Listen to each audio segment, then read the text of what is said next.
আসসালামু আলাইকুম, সবাই কেমন আছেন? আশা করি সবাই ভালো আছেন। আবারও চলে আসলাম নতুন একটা রেসিপি নিয়ে আপনাদের সামনে। আমি আজকে রান্না করে দেখাবো। আমার আজকে রেসিপিটা হচ্ছে মুরগি দিয়ে কিভাবে কচু রান্না করব। মুরগি আর কচু কিভাবে রান্না করা যায় আর কি। মুরগি আর কচু যদি রান্না করে একসাথে, এটা হচ্ছে মান কচু, যেগুলো বড় বড় কচু থাকে ওগুলো। এভাবে রান্না করলে অনেক বেশি মজা লাগে আর অনেক বেশি স্বাদ হয়। আপনারা একবার বাসায় অবশ্যই রান্না করে দেখবেন মান কচু দিয়ে কিভাবে মুরগি রান্না করা যায়।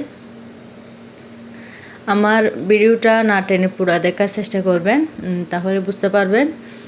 দেখে বোঝা যাচ্ছে অনেক বেশি মজা হবে। এখানে আমি সবগুলো নিয়ে নিলাম। এই যে দেখুন, সবগুলো নিয়ে নেওয়ার পর এখানে আমি এখন একটা কড়াই দিয়ে দিছি। কড়াইয়ের মধ্যে পরিমাণ মতো তেল দিয়ে দিলাম। পরিমাণ মতো তেল দেওয়ার পর এখানে আমি রসুন, আদা এগুলো দিয়ে দিছি, আর পেঁয়াজ কুচি দিয়ে দিছি, আর চার টমেটো দিলাম। টমেটো এগুলো দিয়ে এখন আমি ভালো করে একটু নেড়ে চেড়ে নিব, একটু কষাই নিব আর কি। পেঁয়াজ আর এগুলো মশলা, পেঁয়াজগুলো, পেঁয়াজ, টমেটো, আদা, রসুন এগুলো আমি একটু সুন্দর করে কষাই নিব। চুলার জালটা বড় করে দিয়ে আমি এগুলো কষাই নিচ্ছি। এত দেখুন, এগুলো এখন এগুলো আমি একটু জোড়া জাল একটু বড় করে দিয়ে কষাবো, যাতে একটু পেঁয়াজ আর টমেটোগুলো একটু নরম নরম হয়ে যায়।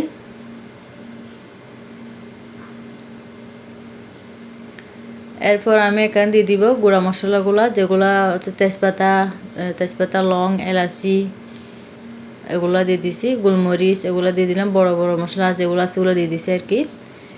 এখন আমি এখানে পরিমাণ মতো লবণ দিয়ে দিব।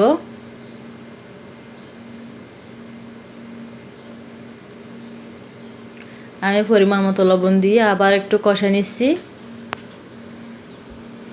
এভাবে কষাবার পর অনেক সুন্দর একটা গ্রান বের হবে। এবং এখন আমি দিয়ে দিব হচ্ছে আমি যেগুলো কাঁচামরিচ পিষে রাখছি ওগুলো দিয়ে দিব। কাঁচামরিচগুলো যে যেরকম কাঁচা জাল খেতে চাই ওভাবে দিবেন। আমরা একটু জাল বেশি খাই, একটু সেজন্য বেশি দিচ্ছি। দেখুন, আমি এখানে কাঁচামরিচগুলো দিয়ে দিছি। আমি এখানে হলুদ ধনিয়াগুলো এখন দিয়ে দিই নাই। এখন দিয়ে দিব হচ্ছে মুরগিগুলো, যেগুলো আমি মুরগি ধুয়ে সুন্দর করে ধুয়ে রেখে দিয়েছিলাম ওগুলো দিয়ে দিব।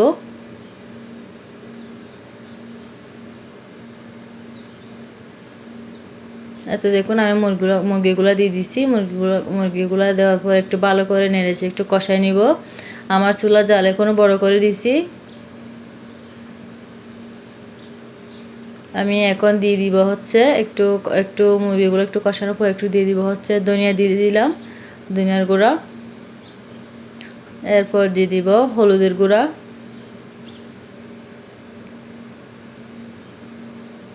আমি এগুলো দিয়ে খুব ভালো করে এগুলো আবার একটু নেড়েছে কষাই নিব।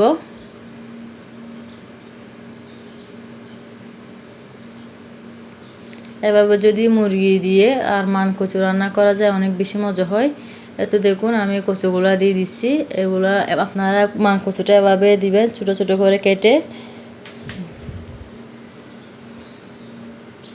এত দেখুন, আমি এখন এখানে কোনো পানি দিব না। আমি এখানে কোনো পানি দিই নাই। আমি এখন এটা মিডিয়াম না একটু স্লো করে আমি এটা এখন একটু কষাই নিব আর কি, ঢাকনা দিয়ে দিয়ে। এই তো দেখুন, আমি এটা পানি দিই নাই। এখন একটু নাড়িয়ে দিব যাতে নিচের থেকে লেগে না যায়। দেখুন, মুরগি থেকে অনেকগুলো পানি বের হয়েছে। আমি এটা দেওয়ার সময় একটু পানি দিই নাই।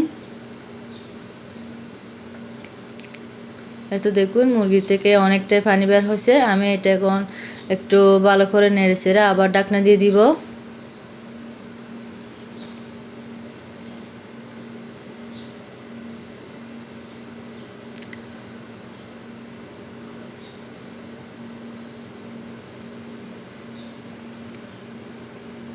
এই তো দেখুন, আমি এটা এখন ঢাকনা দিয়ে দিব আবার একটু কষানোর জন্য।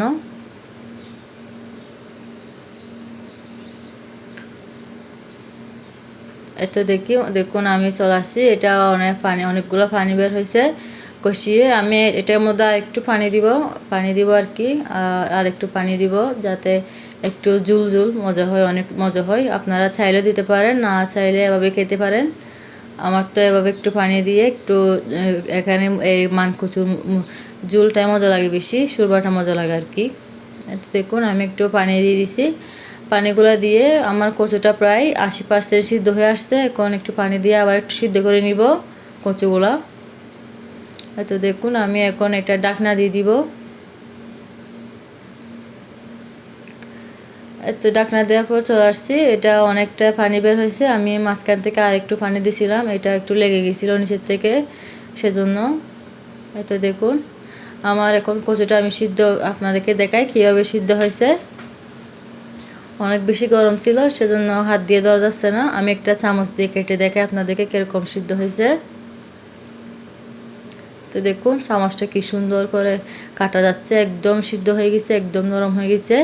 এই কচুটা খেতে অনেকটাই বাংলাদেশে যেটা আছে বড় আলু আছে ওইটার মতোই লাগে। এখানে আলহামদুলিল্লাহ সৌদি আরবে সবগুলো পাওয়া যায়। এই মান কচুটা অনেক বেশি মিষ্টি ছিল, অনেক তাড়াতাড়ি সিদ্ধ হয়ে গেছে, অনেক মজার।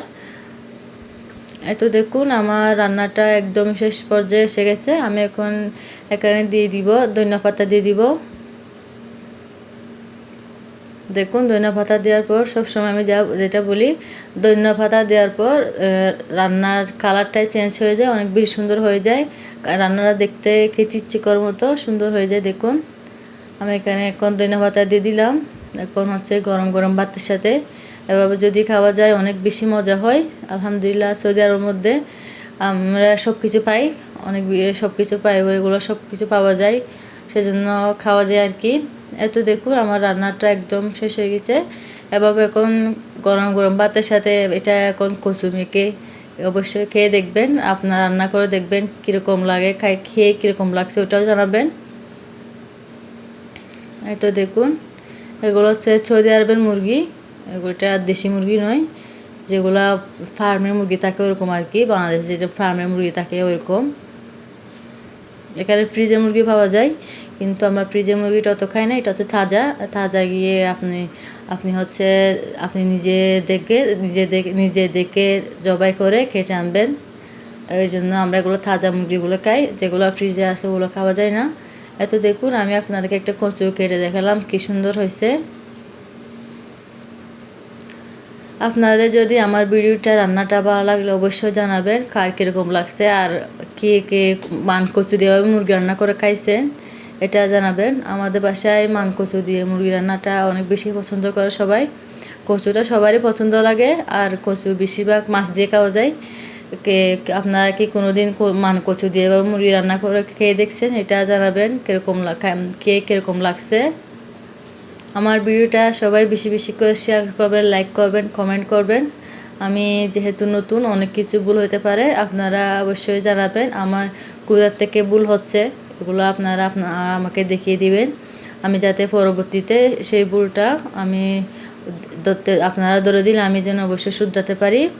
আর আমাকে বেশি বেশি সাপোর্ট করবেন, আমি যেন এগিয়ে যেতে পারি। সব আমার জন্য দোয়া করবেন। আল্লাহ হাফিজ।